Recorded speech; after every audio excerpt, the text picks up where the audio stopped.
Tenali rural circle పరిధిలో అసాంఘిక చర్యలకు పాల్పడితే వారిపై కఠిన చర్యలు తీసుకుంటామని సీఐ బెల్లం శ్రీనివాసరావు పేర్కొన్నారు.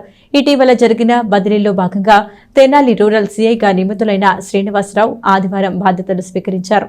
సార్వత్రిక ఎన్నికల అనంతరం జరిగిన సాధారణ బదిలీలో భాగంగా తెనాలి రూరల్ సీఐగా బెల్లం శ్రీనివాసరావు నియమితులయ్యారు. ఆదివారం ఉదయం కొత్తపేటలోని రూరల్ సర్కిల్ కార్యాలయంలో ఆయన బాధ్యతలు స్వీకరించారు. 1995వ బ్యాచ్కు చెందిన బెల్లం శ్రీనివాసరావు రేంజ్ పరిధిలో పలు చోట్ల ఎస్ఐగా బాధ్యతలు నిర్వర్తించారు.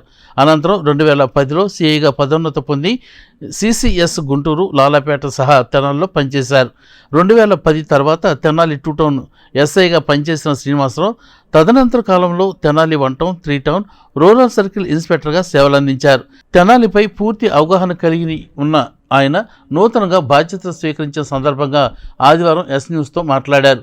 ఇక్కడి సమస్యలను పరిశీలించి ఉన్నతాధికారుల ఆదేశాలతో వాటి పరిష్కారానికి కృషి చేస్తానని తెలియజేశారు. ముఖ్యంగా రౌడీ షీటర్ల కదలికపై పూర్తి నిఘా ఉంటుందని, అసాంఘిక కార్యకలాపాలు, చట్ట వ్యతిరేక పనులకు పాల్పడితే ఊరికినేది లేదని హెచ్చరించారు. ఆదివారం బాధ్యతలు స్వీకరించిన సిఐ శ్రీనివాసరావును రూరల్ ఎస్ఐ పి కోటేశ్వరరావు సిబ్బంది మర్యాదపూర్వకంగా కలిసి శుభాకాంక్షలు తెలియజేశారు. తెనాలి రూరల్ సర్కిల్ పోస్ట్ చేయడం జరిగింది. ఐజీఐసీ ఆర్డర్ ప్రకారం ఈరోజు ఛార్జ్ తీసుకున్నాను. దీంట్లో టాప్ ప్రయారిటీగా ప్రస్తుతం మనకు ఉన్న దీని ప్రకారం కూడా గవర్నమెంట్ వారి దీని ప్రకారం కానివ్వండి, సీనియర్ ఆఫీసర్ ఎస్పీ గారు, డిఎస్పీ గారు, ఐజీ గారి ఉత్తర్వుల ప్రకారం ప్రజెంటు నడుస్తుంది. ఎన్డీపీఎస్ మీద ప్లాన్ ఆఫ్ యాక్షన్ నడుస్తూ ఉంది. దాన్ని స్ట్రిక్ట్గా ఇంప్లిమెంట్ చేస్తాను. అది ప్రజలందరి సహకారంతో చేయగలుగుతాం. అట్లానే తాలూకా సర్కిల్లో ఉన్నటువంటి ప్రాబ్లమ్స్ ఏమైతే ఉన్నాయో అవన్నీ కూడా బాగా సాధ్యమైనంత వరకు యాజ్ పర్ లా ప్రకారం ఫాలో చేస్తాం.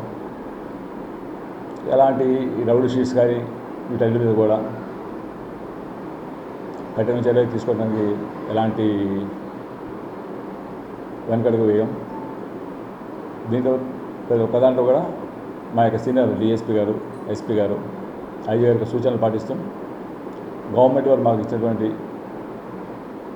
సిస్టమ్ ప్రకారం కూడా ఫాలో అవుతూ మా శాయశక్తుల మా డిపార్ట్మెంట్కి పేరు తేవడానికి కృషి చేస్తాను.